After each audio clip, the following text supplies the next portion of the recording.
Healthcare Triage is almost 1 year old. To celebrate, we're going to give you more Healthcare Triage. 2 episodes a week. Monday will be a traditional episode, full of all the detail and knowledge you've come to expect from us. But a second episode on Friday will be more of a newsy episode. We're going to cover topics that have been floating around social media and your favorite websites. This is Healthcare Triage News.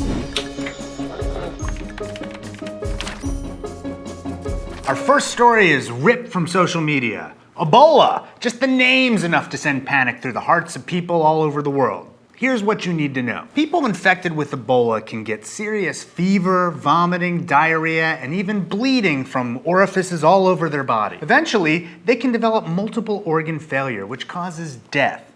There's no real treatment in terms of a cure, but that doesn't mean that medical care can't help. We can still provide supportive care, which might include hydration, nutrition, and blood pressure support. We can also make sure people don't get secondary infections while they're sick. Those can really be dangerous. This may seem simple, but unfortunately outbreaks often occur in settings without the resources necessary to provide even that basic supportive care. It's why 2 Americans were recently flown home with the disease to get better supportive care here. There are 5 types of Ebola viruses. They have a range of survival rates. The most recent outbreak is of the Zaire variety, and it seems to have a mortality rate of about 60%, meaning that 60% of people that get it die. That's the rate in Africa. It may be lower for those treated here in the United States. The good news is that Ebola doesn't seem to mutate much. In fact, it's pretty much the same virus that it was when we first found it in 1976. Unlike a lot of viruses, people aren't generally infectious until they're pretty sick.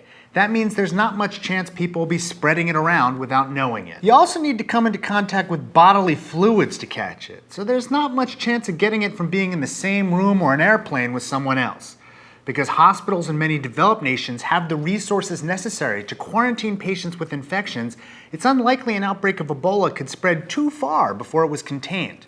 The same is not true, unfortunately, in many of the countries currently affected. Our other story is designed to make me go ARG! It comes to us from the New England Journal of Medicine, where a recent issue focused on salt in our diets. For a long time, we've known that high salt intake has been associated with high blood pressure. It's also been associated with an increased risk of death or cardiovascular events like stroke, heart attack, or heart failure. Because of this, many have called for us to drastically reduce our salt intake. The FDA calls for us to eat no more than 2.3 grams of sodium a day. The WHO says it should be 2 grams, and the American Heart Association says less than 1.5 grams a day is ideal. The average American consumes about 3.4 grams of sodium each day. But the Institute of Medicine warned us, and I'm quoting, "The evidence on health outcomes is not consistent with efforts that encourage lowering of dietary sodium in the general population to 1,500 milligrams a day. Further research may shed more light on the association between lower 1,500 to 2,300 milligrams levels of sodium and health outcomes." This study showed us that compared to people who eat 3 to 6 grams of sodium a day, people who eat more than 7 grams a day do have a significantly higher rate of death or cardiovascular events. So yes, they should eat less salt. But the study also found that, again, compared to people who eat 3 to 6 grams of sodium a day, people who eat less than 3 grams a day have even higher rates of death or cardiovascular events. In other words, a very low salt diet was associated with a higher risk of death or cardiovascular events than the high salt diet.